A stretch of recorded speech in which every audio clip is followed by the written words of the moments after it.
It's underscore. This week, the Time Pals explore the universe. All of them, especially the ones that present an alternate to the one that I'm in now, where anxiety is currency and my constant state of panic is viewed as a sign of virility. These episodes are the time part of the Time Pals name. Joining me for this one is forever guest host, ShadoSpartan.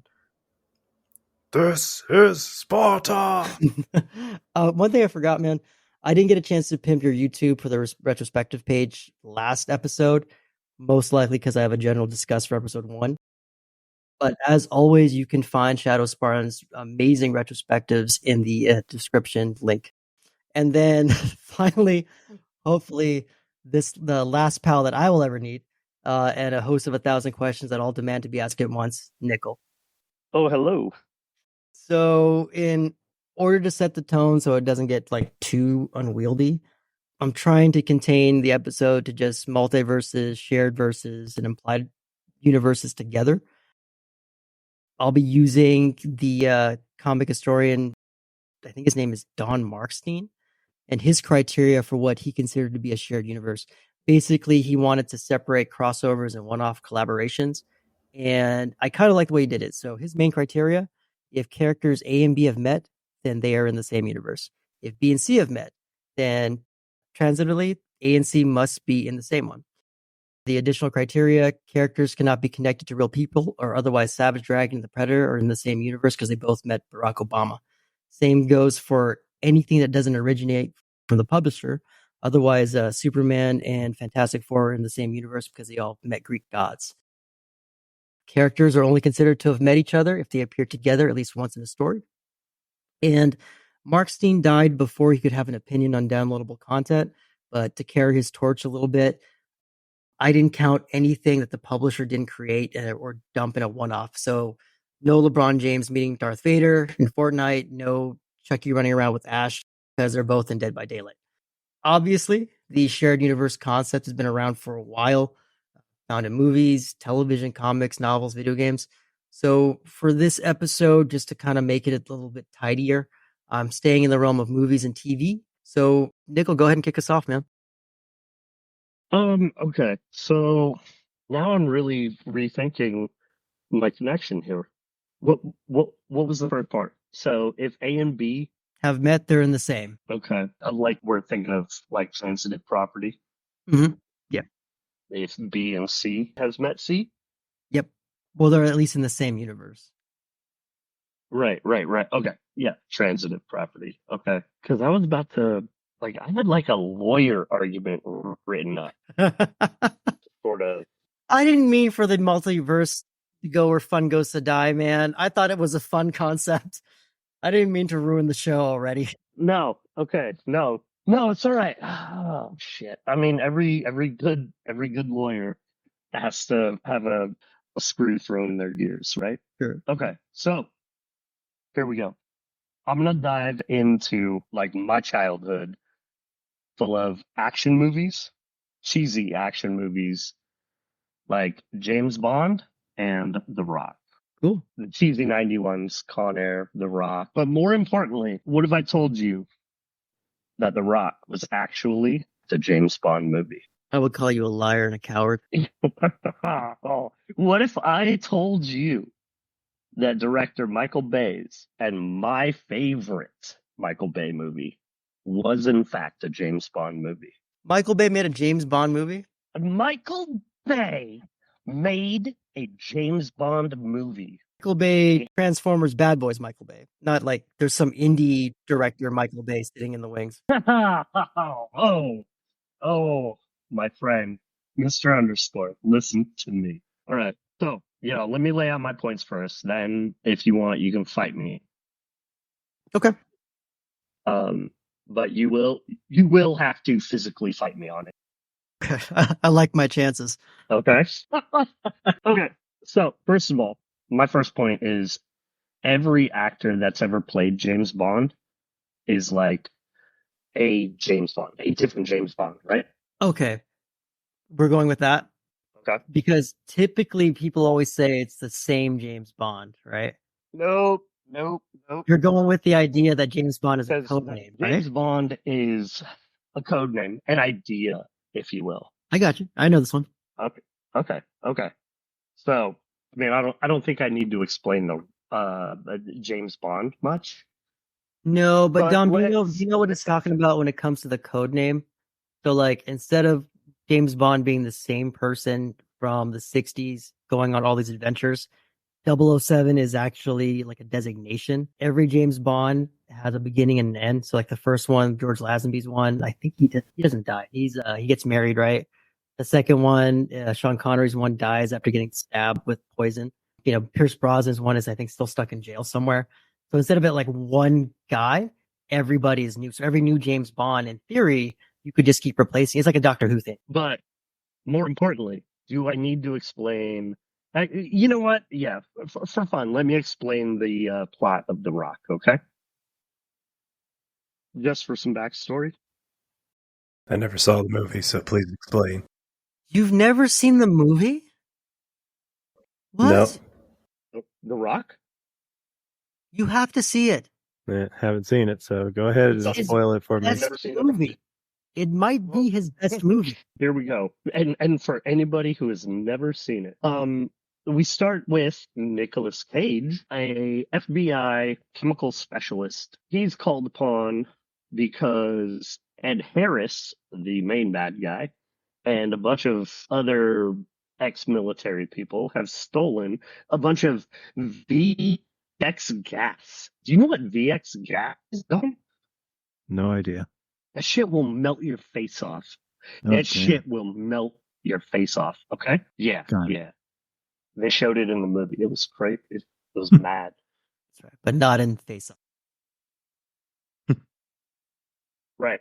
Not in Face Off. Not it will melt your face off. But not in the other Nick Cage movie. So they actually take hostages on I don't know if you've heard of this place, The Rock, Alcatraz. Yeah. Heard of it. Yeah. Yeah.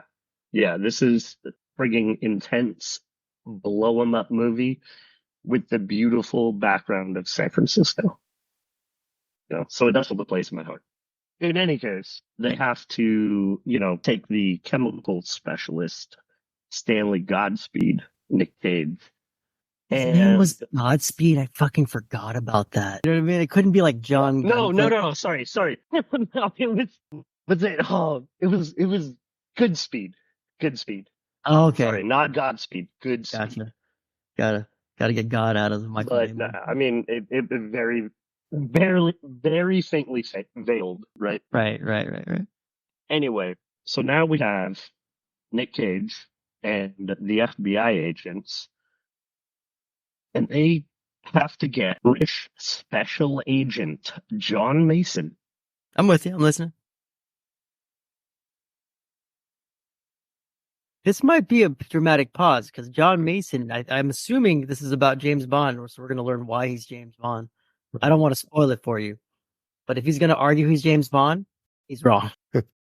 Honestly, every time he says The Rock, I'm just going to add an explosion. I've heard of the movie. I've heard of the theory that it's a James Bond movie. Yeah. But I've never actually sat down and watched it. Here's the thing. I'm not even kidding. There's maybe 3 Michael Bay movies I enjoy. I like Bad Boys, I like Transformers, and I like The Rock. I heard Pain and Gain is good, but I've never seen it. I did drop. Did you? Oh. Yeah, you're back now. It's going to be impossible. Okay. So, British Special Agent Mason. He was the only one to escape from Alcatraz. But of course, John Mason, British Special. The British government disavows him.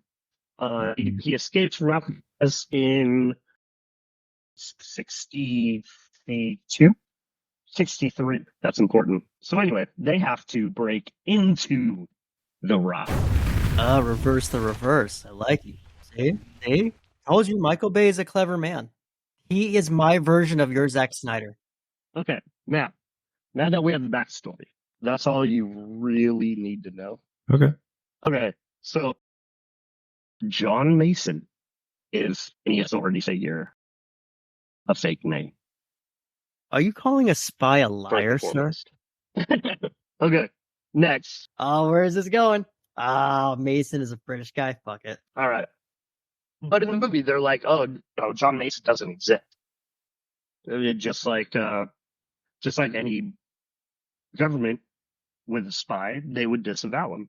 In the first Bond That's movie, the job. Did they say why he goes to jail? I don't Doctor remember. No. Oh, they. Don't remember. Well, hold on. This, I got plenty of notes. I can jump ahead and jump back. So No. in the second time he goes to jail for a time, 20 years. They never, if I can recall, they never said exactly why he went to jail. First, so let me walk you through this timeline. In Doctor No, which was released in 62. So we can assume that it took place around the year 1962. Mhm. The first Bond, Doctor No, that actually is amazing was sent to prison. Repeat that, Nickell, because something cut out. At the end of Doctor No, which he refused help from IA agents, which maybe assume that like that was him. He got picked up as like maybe a henchman. I see what you're saying. Okay. So the first Bond movie, Doctor No, was released in 62, right? We can assume it took place in that same year. Right. In The Rock, it says John Mason was sent to The Rock in 62 and escaped in 63. Okay. The same year that From Russia with Love was released, another Bond movie, right? Right. You guys following me? Okay. Yeah. I'm starting to figure you out. Okay, so to answer your original question before like I really cut out, at the end of Doctor No, he refused help from CIA agents. And so it could be assumed that maybe he was picked up and assumed to be a henchman. Now, at the beginning of From Russia with Love, there was this girl that was like yelling at him for ignoring her for 6 months. I don't remember that. I assume that for James, 6 months could be enough time for the year to turn over and for somebody like James Bond to escape Alcatraz. I see. So you're connecting it because a woman he had sex with in Russia said, "I haven't seen you in 6 months." Hold on. I'm with you. No. All right. I got you. It was a different time. Nobody had the internet. Now, okay. It's a different time. Now, I'm combining the ideas and timelines from two separate movies. Okay. Right. But in your explanation, it's a code name, so it's actually all one. That's why I'm allowing it. Your explanation would be like, Right. yeah, but the W7 is a code name, then they don't know. This guy isn't like 80 years old. Right. Well, because I like James Bond. I like James Bond, and I like to fuck you. Now, okay. In The Rock, it actually implies that he was caught, like for the longer part of his prison sentence, stealing microfilm. Very spy kind of crime. So he was caught stealing, I think, FBI film from like J. Edgar Hoover or something after his death. Okay, so this timeline then puts him in jail around 72, sometime after 72. Now, Sean Connery's last Bond film was in 1971. Okay. And it was called Diamonds Are Forever. Okay? It was called Diamonds Are Forever. Keep that in mind. Are you going to link the word diamond to the slang word for diamond as being rocks? That just happened? No. It's even better. God damn it. We waited for you to get your internet connection fixed for that? Oh, you're gonna love it. Just wait. Okay. I'm waiting. You're gonna love the connection. I am following you. So it could be postulated before kind of that was his last successful mission.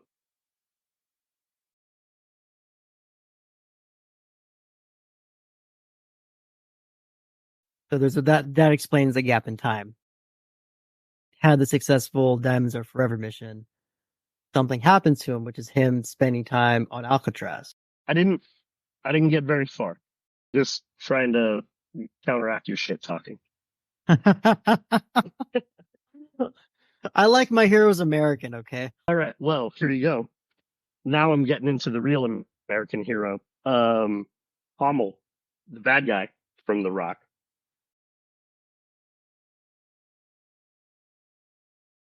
You ready for this one? Yes. So at the beginning of You Only Live Twice, 007 fakes his death in the opening. And there's like a newspaper article that says British naval commander dead, and it's Sean Connery's face. Okay. Now, if you remember The Rock, the entire plot was that Hummel, like a decorated war veteran, Vietnam War veteran, wanted reparations from the U.S. government for his combat service. Yeah, as a young dude, that was honestly one of the first times I've ever seen a super, super sympathetic villain that wasn't just like, hey, somebody killed my girl. It's actually a higher calling kind of deal. Right.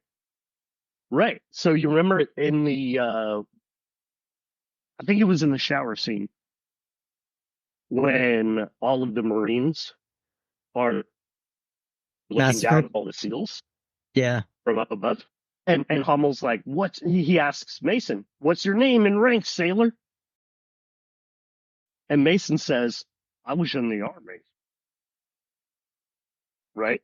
Yeah. He says, I got you. He says he was in the army. Which you wouldn't say. I get you. But it's likely that Hummel recognized the newspaper article about James Bond being a sailor. Okay? There's another connection. Now keep in mind these are all loose connections, but you know, I'm not, but they're interesting. You are interesting. Now let me ask you. So, are any of the movies that Michael Bay does, are they any of them connected to The Rock as well? Like, do any other characters show up anywhere else? Oh fuck no! Oh no, Jesus, no. This is like the only good Michael Bay movie. I don't want any of them connected to this. Bad Boys is calling, and he begs to differ. Bad Boys 2 is also calling, and it's a pain in the ass, and he won't stop knocking on my door, but it's pretty good too. I like his movie The Island. Connect Bad Boys to The Rock and James Bond, and I'll be impressed. All right.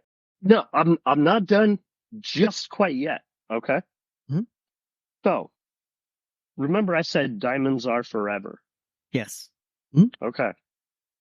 So John Mason in The Rock escapes like custody. You remember that scene like in the beginning of the movie? Great scene. And then he ends up escaping with lots of Michael Bay explosions and shit, right? Right. And why does he escape? Do you remember? Honestly, I do not. To meet his estranged daughter. Oh, God damn it. That's right. You know what's sad is I'm like, it's probably going to be a kid. Fucking right. I should have said it out loud. I forgot that was a big plot point. That's right. Okay. Now, to me, really wasn't a big plot point. It was a poor excuse to have car chases and explosions. However, it is a huge plot point in my point. So while his daughter's age like wasn't specifically said in the movie, the actress was born in December of 1971. Okay, I looked that up, which, like by Hollywood standards, would put her well in the time frame of the end. Yeah. Diamonds Are Forever and John Mason going to jail. Yeah. I just want to point out that, not point out, I want to postulate that James Bond's last successful mission, Diamonds Are Forever, or should I say John Mason's last successful mission, Diamonds Are Forever, was his last mission before he said, I'm gonna get out. And then he got caught. Okay? But I would like to think that at some point before Diamonds Are Forever happened, at some point in the John Mason in San Francisco timeline, in true 007 fashion, he did say, I always wanted to catch crabs in San Francisco.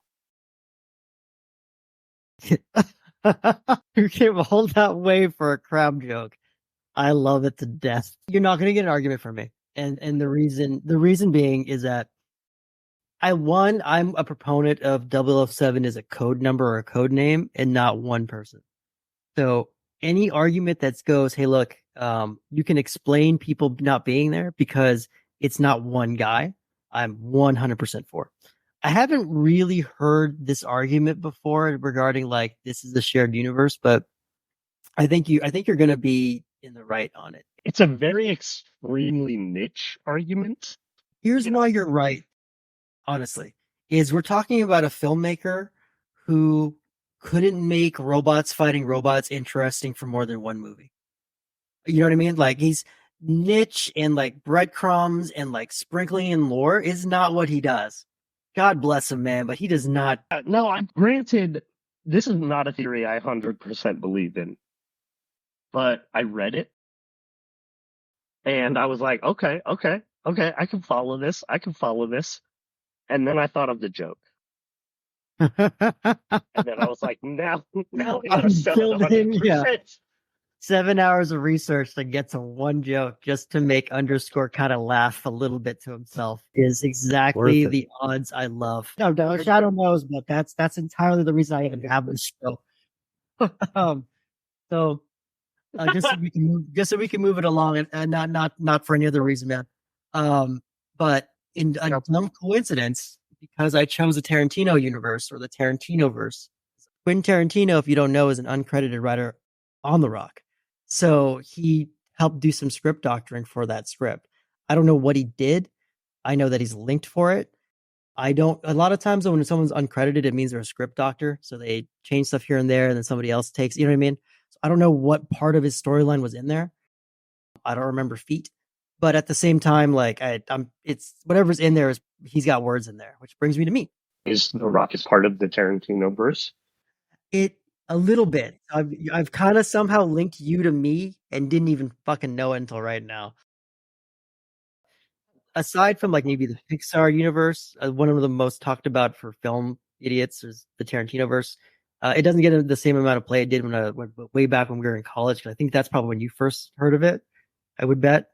But I do remember the first time I was made aware that all of his movies don't just take place in the same universe, but they actually are now built on a specific timeline. So you could, in theory, watch all of his movies from the very beginning of a timeline to now, right? He did an interview a while ago where he basically said that he's got two universes in one. He has what's called the real world, called the realer than real.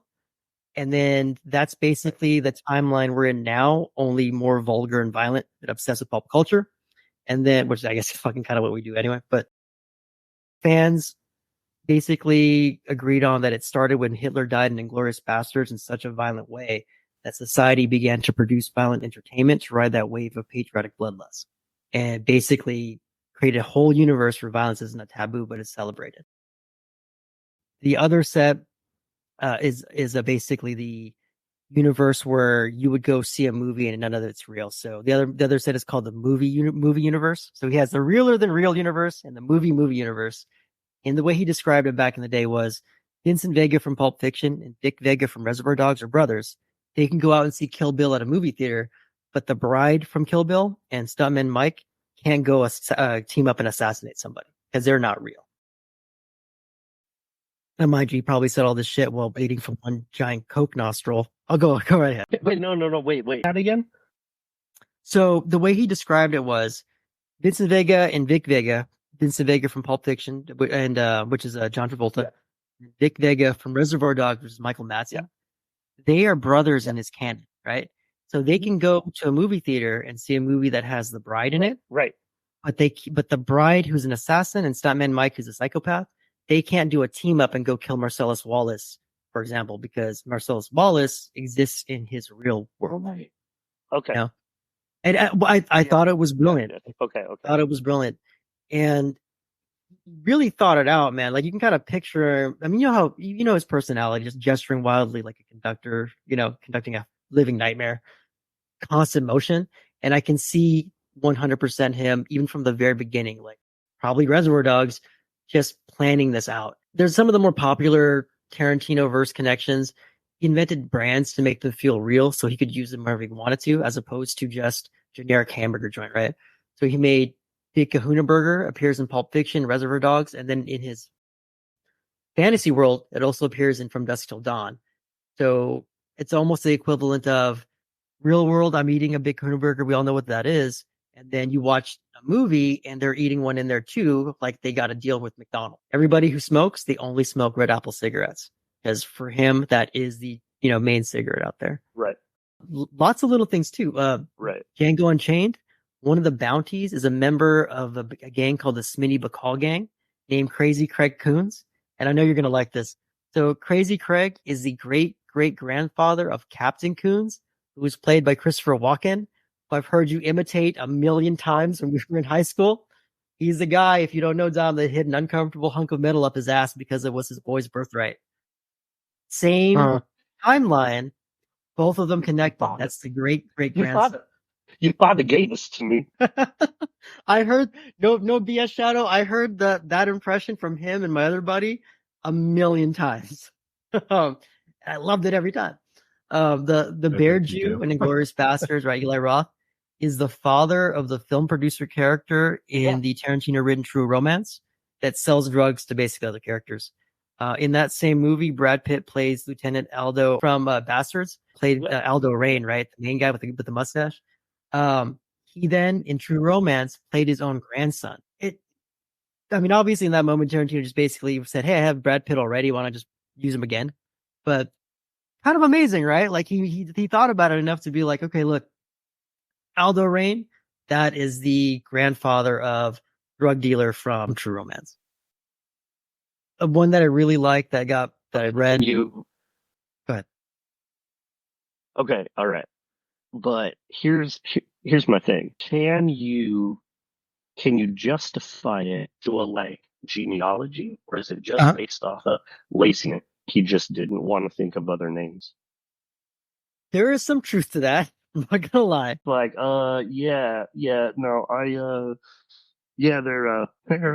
they're relatives. We don't want to put the work in. So if you just give us, like the MCU cats, if you give us a little bit of shit, we will run with it. You know what I mean? Right. If Robert Downey Jr. is meanwhile here, I'm really into James Bond doing all this connections. So okay, so I'm making all these connections, like doing all the research, and you're just like, oh, here's fucking Quentin Cockhead Tarantino. Like, just doesn't want to come up with different names. Yeah, that sounds like a you problem. So for me, I like stuff when it's awesomely convoluted. Michael Madsen, this is the greatest fucking thing I've ever read when I was looking this up. So I did a little research. Okay, man, I read a wiki. So Michael Madsen played. It's one I've loved since I learned about it. Way back in college. I will go to a movie theater, no bullshit, watching his movies and waiting for some random throwaway product placement or family connection where I'm like, oh, that links into this. I better go check to see if I'm right. Okay, right on. Yeah. Let me give you this last one because it's the dumbest one I've heard, but it's the best one for me. So Michael Madsen plays a cowboy actor in Once Upon a Time in Hollywood who has the same mannerisms as the cowboy actor that Mike plays in Kill Bill. That means that in the Tarantino universe, an actor who looks like Michael Madsen played a cowboy in Kill Bill in the past was inspired by an older actor played by Michael Madsen who acted in movies in Once Upon a Time in Hollywood. I don't know why, but I love just the fucking gall and like the arrogance of him writing that. Michael Madsen is two actors who were inspired by each other. I had to lay down when I read that shit, So, but it was amazing to me. okay. Okay. So instead of not coming up with a different name, he just didn't a different character. Yeah, exactly. I love shit like that. I just love him. I just love the idea of him being like, well, let's see, I need a cowboy actor. Well, Madsen was good in Kill Bill. He played a cowboy. Why doesn't he play a cowboy in this one? And you know what? Instead of being this convoluted thing where they're brothers or great grandfathers or something like that, they're both just actors who watched each other's movies. It's I, I, such a brilliant form of bullshit that I have to love it. yeah, no, you're right. You're spot on. Like, you can't argue with his movies. I mean, I can't, at least. I like them. Um, and you, like, who the fuck cares Yeah. if they're the same characters?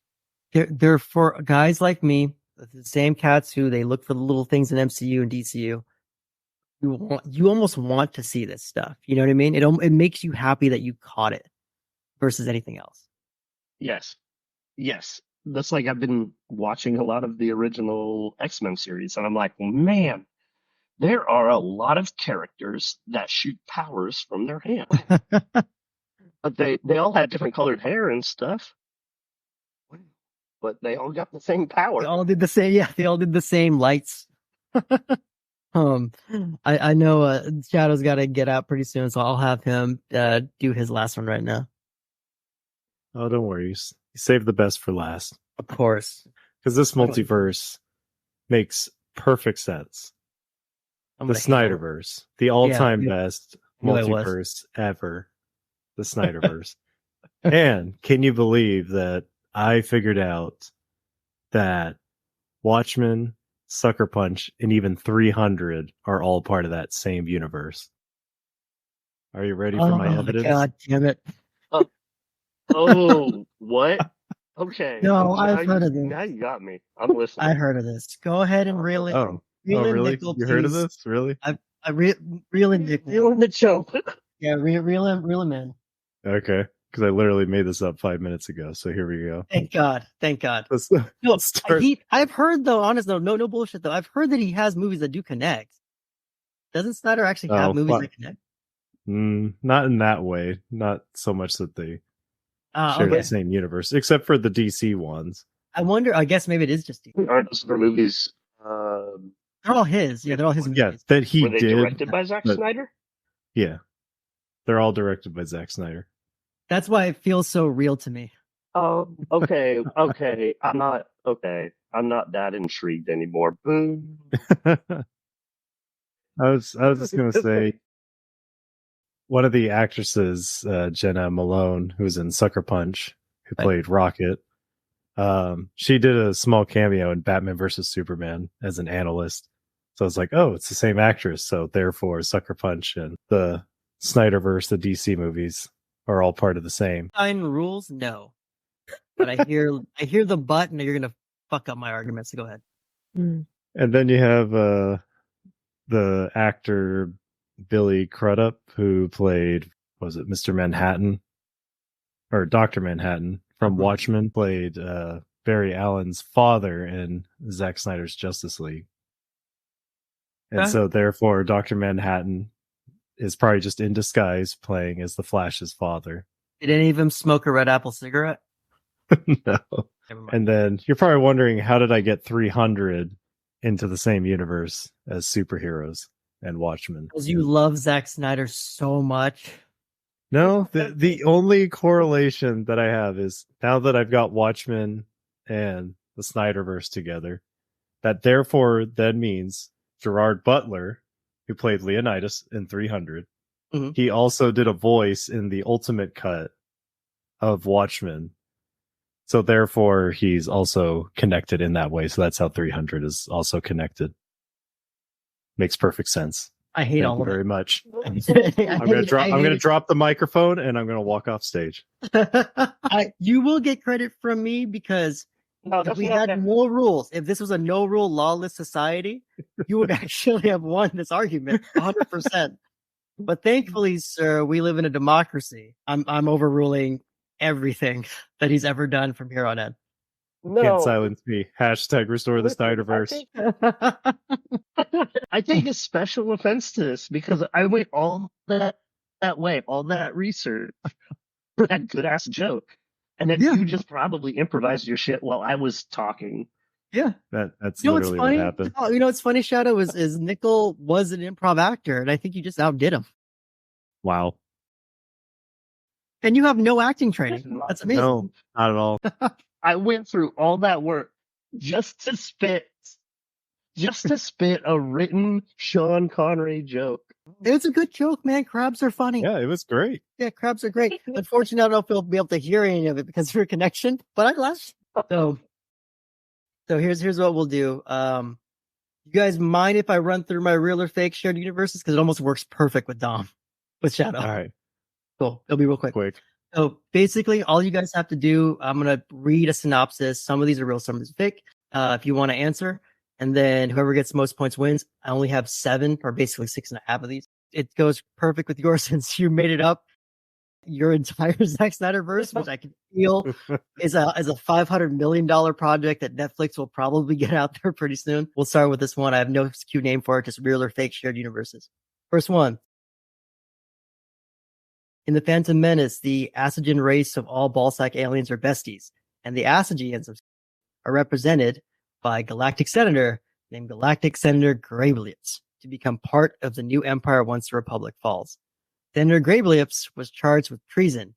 Connected books will later put the Assagen homeworld on the outer rim of the planet Soloy. Real or fake? I hate Star Wars, and just reading that whole sentence gave me a stroke. I'm gonna say fake. Dom think that's real. I'm gonna say fake. Fake. So Dom thinks it's real. Dom thinks it's all real. That shit is real. So the Assagen race is actually the real name of the ETs from Spielberg's movie. Uh-huh. Once he threw it in there, we couldn't just have it as a cameo. Lucas had to give him a backstory. Had to give him a fucking senator named Graybelius because it's Lucas. Of course, he didn't make a second goddamn draft. And then had to make them part of the fucking empire. Because of course. Of course. So we got that one. Number 2. I'm not even keeping score anymore. Fuck it. Blade Runner, Aliens, and motherfucking Kurt Russell in The Soldier are all the same universe. So here we go. The movie Blade Runner establishes that flying police spinners are existing on the Narcissus shuttle in the movie Alien. Soldier implies that Kurt Russell's character, Sergeant Todd, is a replicant, and a police spinner from Blade Runner can be seen on the planet that Soldier takes place on. Nobody saw Soldier, so I might have just made this whole thing up, but Kurt Russell mentions he fought in Blade Runner's Shoulder of Orion battle, so in theory, the replicants in Blade Runner are the same replicants in Soldier, and they all exist to be killed by facehuggers. Real or fake? It's real. Sounds real. I believe it's real. You guys are right. Real. Confirmed by a Blade Runner writer that the implications was on purpose, but they could never really follow up because all 3 properties are owned by different people. Of course. That's how Hollywood works. Exactly. Only a few more for you guys. Ghost Rider and Casper switch places because of Richie Rich. Hear me out. In a 13-part series, a demon from Ghost Rider's world shapeshifts into Richie Rich's father and begins to wreak havoc in the Harvey Comics universe. Casper, the friendly fucking ghost, asks the help of Wendy the Witch, who magics Casper so hard into the Marvel universe that he bounces off the face of hell and knocks into Ghost Rider by coincidence. Ghost Rider, seeing his chance to whip up a demon for just the sake of beating up a demon, uses magic inside of Casper, enters the Harvey Comics universe, and starts wreaking havoc. Casper literally then hides out under a New York stand fruit cart for about maybe 3 or 4 issues. Real or fake? Gotta be fake. I feel like that's a side story from a Deadpool episode or something like that. I want to say real. It is fake, but it actually almost happened. This was a storyline that was pitched by Harvey Comics for the Marvel Universe because they actually did the Archie stuff too. So if Archie and the Punisher can meet up and hang out, Why not Casper and Ghost Rider? All right. You're going to love this one because I had to figure this out myself. Back to the Future and Transformers, in what might have resulted in the most lazy comic book covers ever written, which can be summed up just like you said how X-Men just have hand magic as just lightning thrown at a Decepticon while Marty McFly cowers in fear. That's all it is. After the first movie, Marty McFly returns to Hill Valley, wakes up from a nap in a dystopia of machines. Fly then meets Starscream and flees until he meets an Autobot named Gigawatt. He trusts because Christopher Lloyd was never told how to pronounce that name correctly, so they just did the mispronunciation and added into the comic. Doc shows up, fixes Gigawatt, who dies preventing Megatron from waking up from his tomb, and Doc and Marty go back to Hill Valley. Marty gets a new pickup truck that is secretly Decepticon because the whole robots in disguise thing. Real or fake? This sounds like a fan fiction film. It sounds like something I just wrote for me in high school. Yeah. It sounds faker than the last one. I feel like you would throw a real one. I'm gonna say real. And you'd be right. The summary sounds up like a fever dream. Don't get me wrong. When I was looking at my research, I'm like, well, this is a fake comic book cover. There's no way. This is one lazy as shit. And who the fuck puts these guys together? Completely real. It was like a 6-part series. A couple more for you guys. So, Rocky Balboa joins G.I. Joe to fight the Soviets. In the lead up to Rocky IV, a special set of collectibles were made in the same vein as the Sergeant Slaughter and William Refrigerator Perry, joining the realest and most American heroes. Not in depth, according to the file cards attached to the packaging, Flint enters a charity boxing match between himself and a judo kangaroo rescued from a previous mission, with Rocky Balboa as a special guest referee. Before the fight can begin, Destro kidnaps Rocky, forces him to a fight with Major Blood in an effort to break him and have him join the bad guys. The file cards never show the complete story, but if you relieve the events of Rocky IV, somewhere in there, Rocky and Apollo beat Cobra and eventually reunite the Soviet Union. Real or fake? This sounds real enough to me. That is 1,000% real in my fever dreams. So, fake, but almost real. There's actually a character mock-up card of Rocky joining G.I. Joe. Yeah, I could see that. Rock has a stick with a boxing glove taped to the end. So it's like the weapons you see in the Anchorman fight. Refrigerator Perry? Yeah. Richard Perry is a G.I. Joe. And you gotta see the card that they came up with, man. Rocky Balboa is literally carrying a stick with a boxing glove taped to each end. It's the best fucking thing ever. The guy can throw punches. He's hitting people with a stick. It's the Anchorman fight. It's a dude with a trident and a baseball bat with scissors taped to it. It's fucking brilliant. You have to look at it. Last two. Scooby-Doo spent 2 movies solving crimes with John Cena. That's it. That's true. Fuck wrestling, I know, right? Well, then last one. Scream and Kevin Smith's View Askew universe. So this one, Jay and Silent Bob are tourists visiting Sunrise Studios. Fuck it, I should have finished it because I don't know. Knowing Kevin Smith, yeah. So here's the thing. That's true. It's right. Sorry. No, it's okay. Just to finish it. Jay and Silent Bob are there in Scream 3. Technically, it's fake because Smith didn't want the cameo to be canon, but for all intents and purposes, they're the characters.